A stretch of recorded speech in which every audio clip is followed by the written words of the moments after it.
Assalamualaikum warahmatullahi wabarakatuh. Perkenalkan, nama saya Aryo Dwi Prayogo dengan NIM 21135057. Sebelumnya, saya minta izin kepada dosen pengampu saya, yakni Ibu Nidia Wulansari, dengan matkul Layanan Prima dan Komunikasi. Izinkan saya mempresentasikan tentang gizi seimbang. Baiklah, untuk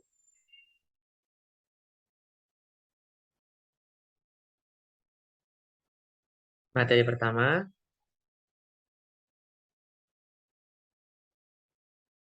pengertian. Gizi seimbang adalah susunan makanan sehari-hari yang mengandung zat gizi dalam jenis dan jumlah yang sesuai dengan kebutuhan tubuh, dengan memerhatikan prinsip keanekaragaman atau variasi makanan, aktivitas fisik, kebersihan, dan berat badan ideal. Lanjut, gizi terbagi atas 5. Yang pertama ada karbohidrat, lemak, mineral, protein, dan air. Ada faktor-faktor yang mempengaruhi gizi. Yang pertama ada ekonomi, terjangkaunya dengan keuangan keluarga. Yang kedua ada sosial budaya atau tidak bertentangan. Yang ketiga ada kondisi kesehatan. Yang keempat umur. Yang kelima ada berat badan. Keenam aktivitas. Yang ketujuh kebiasaan makanan, like or dislike. Yang ketujuh ada ketersediaan pangan setempat. Lanjut,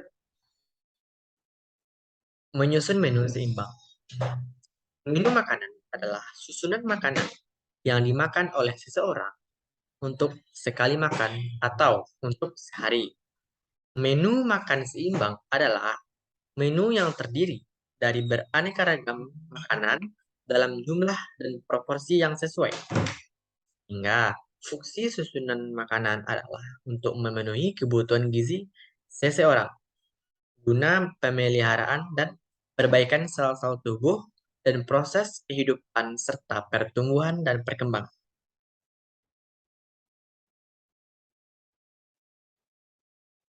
Keanekaragaman makanan adalah hidangan yang paling tidak terdiri dari 4 kelompok bahan makanan, yaitu ada satu jenis atau lebih makanan pokok sumber karbohidrat, misalnya ada beras, jagung, gandum, ubi kayu, kentang, sagu, dan sebagainya. Lanjut, ada satu jenis atau lebih makanan lauk pauk sebagai sumber proteinnya. Misalkan ada kacang-kacangan, tempe, tahu, telur, ikan, daging, dan sebagainya. Lalu lanjut, ada satu jenis atau lebih makanan kelompok jenis sayuran sebagai sumber vitamin dan mineral. Misalnya adalah wortel, bayam, kangkung, dan sebagainya. Lalu lanjut, satu jenis atau lebih makanan kelompok buah-buahan sebagai sumber vitamin dan mineral.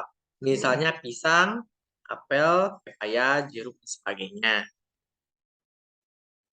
Lanjut untuk menghitung kandungan gizi bahan makanan. Pengertian angka kecukupan gizi. Nilai yang menunjukkan kebutuhan rata-rata zat gizi tertentu yang harus dipenuhi setiap hari bagi hampir semua orang yang masih dalam kondisi sehat. Gizi yang harus dicukupi adalah energi, protein, lemak, karbohidrat, serat, air, vitamin, dan mineral. Lanjut, perbedaan angka kecukupan gizi atau AKG dengan angka kebutuhan gizi. Kebutuhan gizi adalah jumlah zat gizi minimal yang diperlukan tubuh. Kebutuhan gizi setiap orang ini berbeda dan dipengaruhi oleh banyak faktor. Pada umumnya, angka kecukupan gizi atau AKG juga dipengaruhi oleh faktor yang sama, mulai dari usia hingga tinggi badan. Dalam Permenkes nomor 28 tahun 2019 tersebut dikatakan bahwa rata-rata angka kecukupan energi bagi masyarakat Indonesia khususnya adalah 2.100 kilokalori per orang per hari. Sementara rata-rata angka kecukupan protein bagi masyarakat Indonesia adalah 57 gram per orang per hari. Dikutip dari Kementerian Kesehatan RI, angka kecukupan gizi rata-rata yang dianjurkan per orang per hari usia 7 hingga 12 tahun ialah untuk anak usia 7 sampai 9 tahun dengan berat badan 25 kg dan tinggi 120 cm memerlukan energi sebanyak 1.800 kalori dan protein sebanyak 45 gram.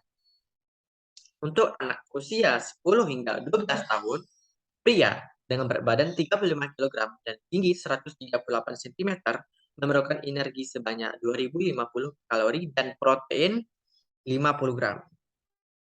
Untuk anak usia 10 hingga 12 tahun, khususnya wanita, dengan berat badan 38 kg dan tinggi 145 cm, memerlukan energi sebanyak 2.050 kalori dan protein 50 gram. Nah, angka kecukupan gizi dibagi menjadi kebutuhan gizi makro dan kebutuhan gizi mikro. Kebutuhan gizi makro mencukup kebutuhan protein, lemak, dan karbohidrat.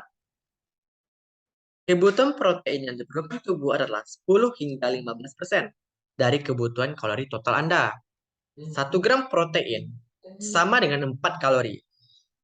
Sementara untuk kebutuhan lemak sendiri adalah 10 hingga 25% dari kebutuhan kalori total Anda. Dengan 1 gram lemak sama dengan 9 kalori. Terakhir, kebutuhan karbohidrat adalah 60 hingga 75% dari kebutuhan kalori total Anda dengan 1 gram karbohidrat sama dengan 4 kalori.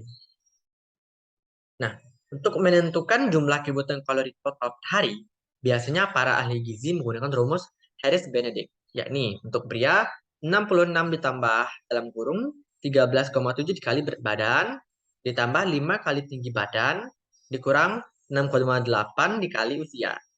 Nah, lalu untuk wanita 655 ditambah tidak masuk ke dalam kurung 9,6 dikali berat badan ditambah 1,8 dikali tinggi badan dikurang 4,7 dikali usia. Berat badan di atas dicantumkan dengan angka dalam kilogram atau kita kenal dengan kg dan tinggi badan diisi dalam satuan cm atau cm. Kemudian hasilnya dikali dengan aktivitas fisik sehari-hari dengan kategori sebagai berikut. Yang pertama, sangat jarang berolahraga dikali 1,2. Jarang olahraga, rentan waktunya 3 kali per minggu dikali 1,375. Cukup berolahraga 3 hingga 5 kali per minggu dikali 1,55. Sering berolahraga 6 sampai 7 kali per minggu dikali 1,725. Sangat sering berolahraga sekitar 2 kali dalam sehari dikali 1,9. Contoh, didapatkan hasil kebutuhan kalori Anda adalah 1.500 kalori. Maka, untuk mengetahui kebutuhan protein, karbohidrat, dan lemak Anda dapat melakukan perhitungan sebagai berikut. Yang pertama, protein 15% dikali 1.500 sama dengan 225 kalori. Dibagi 4 untuk dijadikan gram sama dengan 57 gram.